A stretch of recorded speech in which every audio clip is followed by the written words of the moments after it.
Welcome to the newest episode of Beyond the Fame with Jason Fraley. I'm your host, Jason Fraley, picking the brains of the top filmmakers, musicians, and artists of our time. Def Leppard rocks Nats Park tonight alongside Motley Crue, Poison, and Joan Jett and the Blackhearts. I spoke with Def Leppard's longtime lead guitarist Phil Collen when the band played Jiffy Lube live in 2018, breaking down his sickest riffs from Photograph to Foolin, Rock of Ages to Hysteria, and of course, Pour Some Sugar on Me.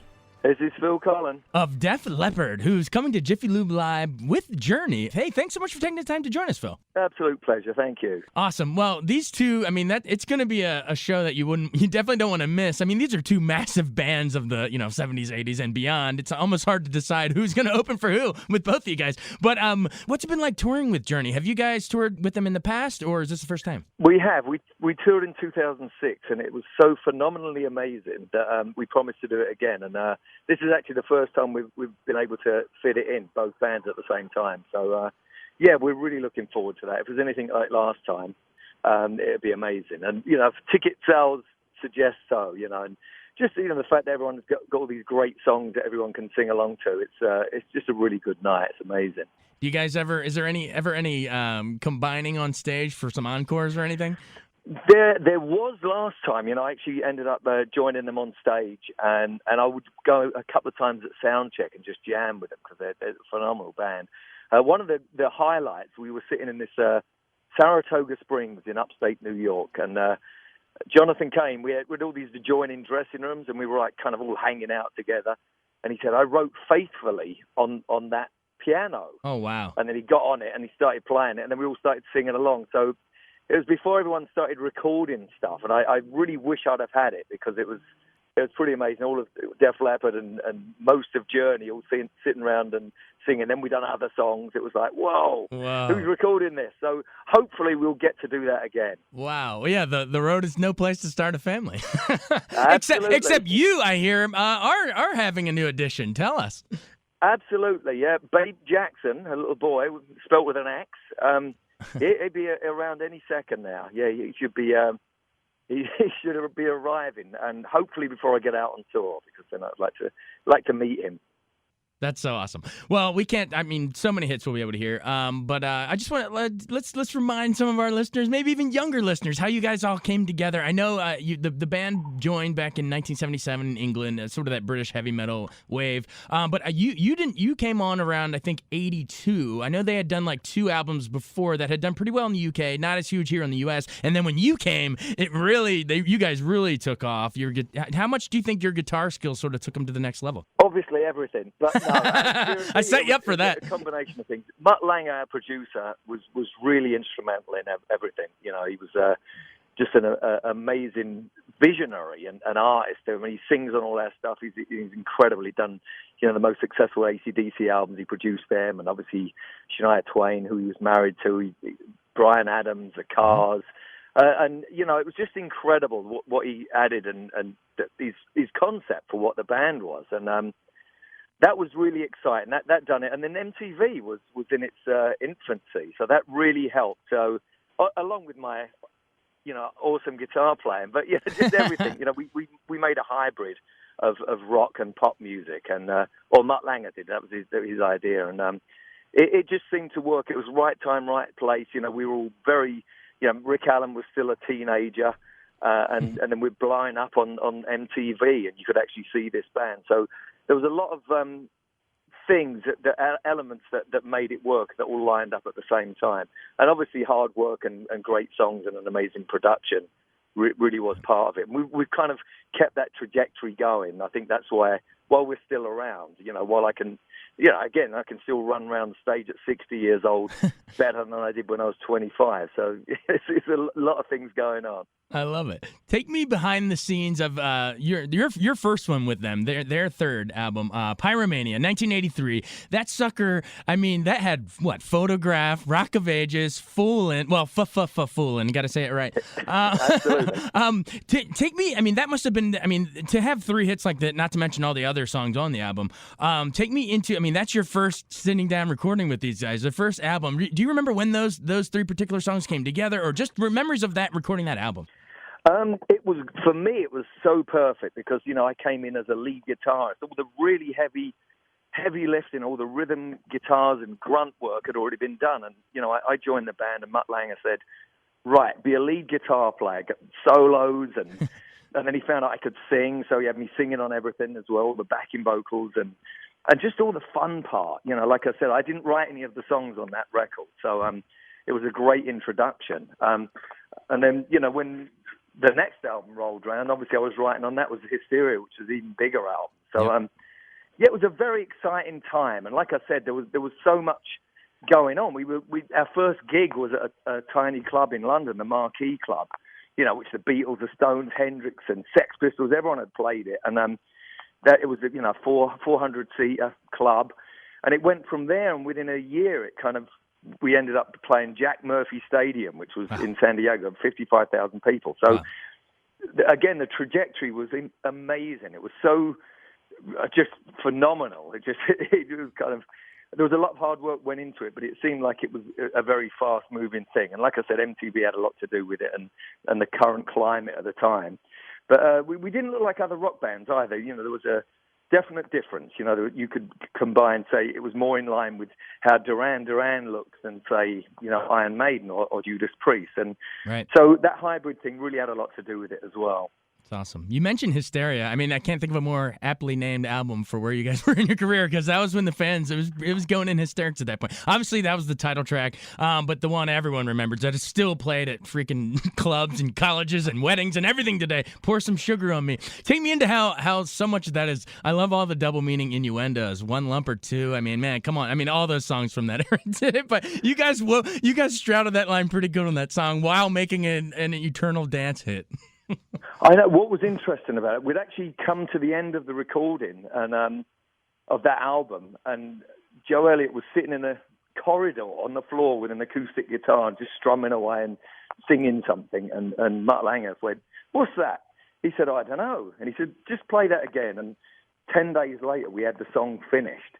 So it was the quickest thing. The rest of the album took like 2.5 years. That song took 10 days. But what was interesting about that, the album came out and hadn't done that well. It was done okay, but we hadn't broken even with the money we'd spent. And then all of a sudden, strippers in Florida, this is a God's honest truth, started requesting, they would dance to it, in their routines, and then they would request it at the local radio station. Wow. So it became a hit on local radio stations in Florida, and then it kind of snowballed around the rest of the country, and up in Canada as well. Same kind of reason, but and then the song became a hit because it was getting requested all over the place. So it was pretty interesting, and the fact that it did have all those innuendos, and we'd borrowed some stuff from rap music, because it was called back then, because Public Enemy and some of these earlier kind of rap bands and that were doing this vocal meter, and we kind of implied some of that as well. So it was again a real hybrid. Do you still enjoy? I mean, that opening guitar riff is so iconic. Do you still enjoy playing that, or is there a riff you enjoy the most when you're out on tour? No, that's pretty cool. I mean, I love all of them. They're great fun. We wrote them that way. That's the thing. But it's great to see people react when you actually play that stuff. Even other guitar players, when you sit around and you just play some of them riffs, they freak out. It's nice to be part of that. So. Again, we put a lot of work in earlier on, and it kind of paid off, Yeah, absolutely. Tell me, I mean, we got to talk about, obviously, I'm sure you've been asked this a million times, but Rick Allen's accident in '84, he loses his arm, and then probably one of the most resilient things of all time, and it becomes almost a cool calling card for the band. Hey, we're going to go watch this badass drummer with one arm. Take me into that moment you guys got that call, how much of a gut punch it was. You got the news. Are you thinking like, damn, how are we going to go on, or what's that like? Me and Steve Clark were in Paris, and it was like New Year's Eve, and we get this phone call from our manager at the time, Peter Mensch, and he said, "Rick's had this accident, and his arm's been severed." And we said, "Well, what do you mean his arm's?" He said, "We couldn't actually understand what he was talking about." He said his arm came off, and he's in hospital, and we were just worried he may not even make it. This is really, really critical. And they managed to save Rick, but they couldn't save the arm. So we were just more concerned about how he was doing. We didn't even think about anything else. It was just like, is he okay? And then literally the next few weeks, he was in hospital and everything. When me and Steve went to see him, me and Steve Clark, he said, I'm going to play with my left foot instead of my left hand with technology and everything, because Mutt Lange had been to see him in hospital and said, hey, dude, you can do this. Yeah. You can play it with technology. You can use your left foot with foot pedals instead of, left arm. So he took that and ran with it. He just practiced like dawn to dusk. It was amazing the way he kind of got into it. And it really paid off. I mean, we used to share an apartment, me, Steve, and Rick. He'd be up bang really early in the morning, but it was cool because he was trying to get through this whole thing. Right. And he pulled it off. It was an amazing feat. And now he doesn't even think twice about it. He just he naturally does that. He's been playing longer with one arm than he had with two, which is incredible.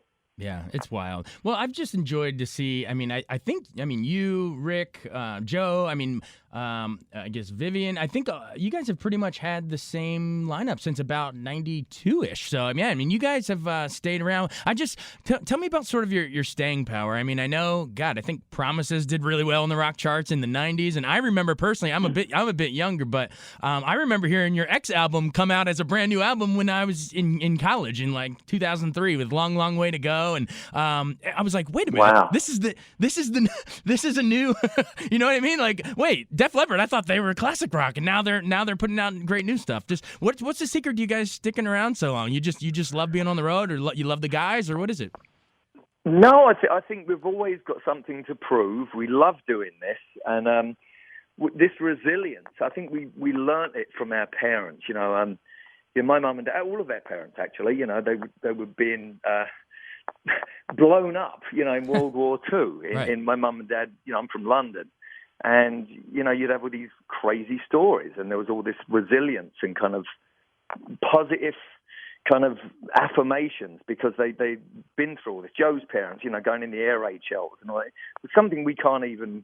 It's phenomenal. You can't even imagine that happening. Yeah. But they went through that, and I think we learned some valuable lessons from our parents. A really good value system, if you like, from that experience from them, and it certainly made us a bit more certainly resilient, for sure. And we still do that. We still have that kind of approach to stuff. Absolutely, and that resiliency is allowed to, speaking of, lasting a long time and spanning decades, I know you've had to keep up with changing technology too, and I want to bring that up because I know this year is the first time that Def Leppard's, their whole catalog is available digitally on all platforms. I think you guys held out for a while before putting it on iTunes, like a lot of bands just put their stuff up there, but you guys kind of held off. Just talk about sort of how that's changed the industry and why you guys decided to, finally it was this year was the time.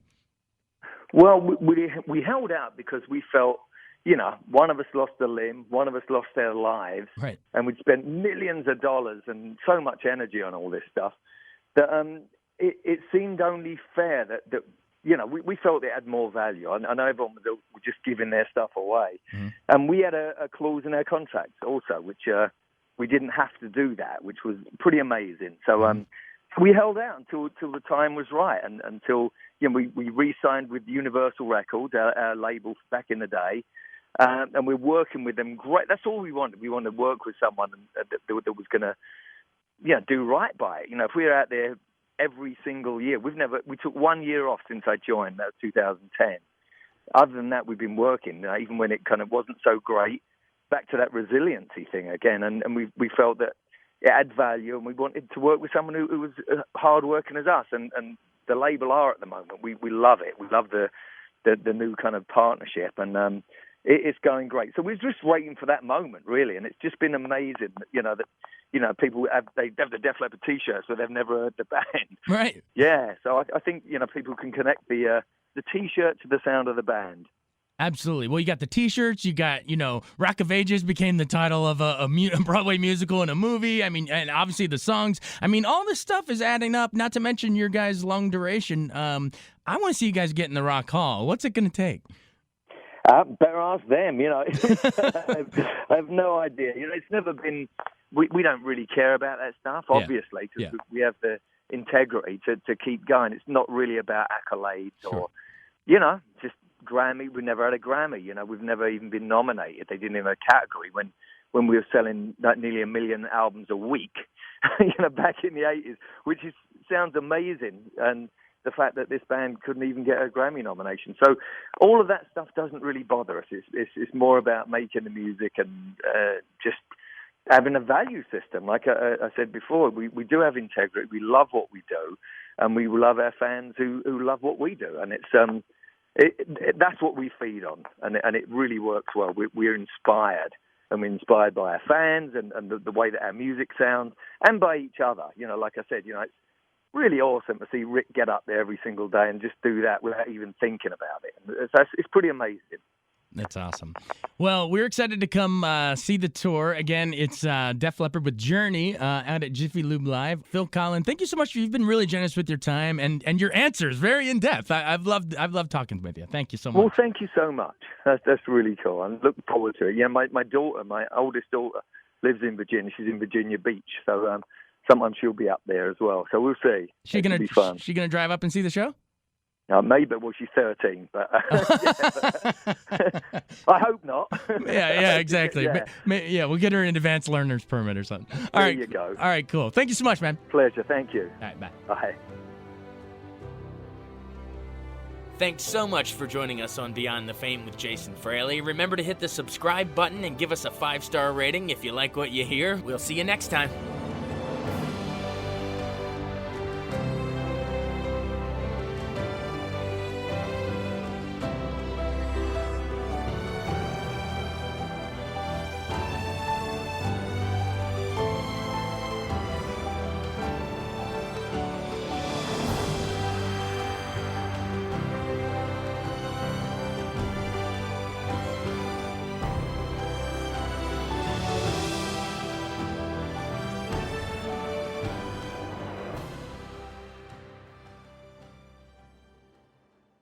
I wanted to take a second to tell you about an app I really enjoy. Living in the D.C. area is great, and Podcast D.C. gathers all of the local shows that I like all in one local app. Health, sports, local news, politics, and so much more. Podcast D.C. is the new local app with hundreds of D.C. area podcasts to choose from. I can earn exciting rewards just for listening and share the podcasts I love instantly. Available in the App Store or in Google Play, listen local with Podcast D.C.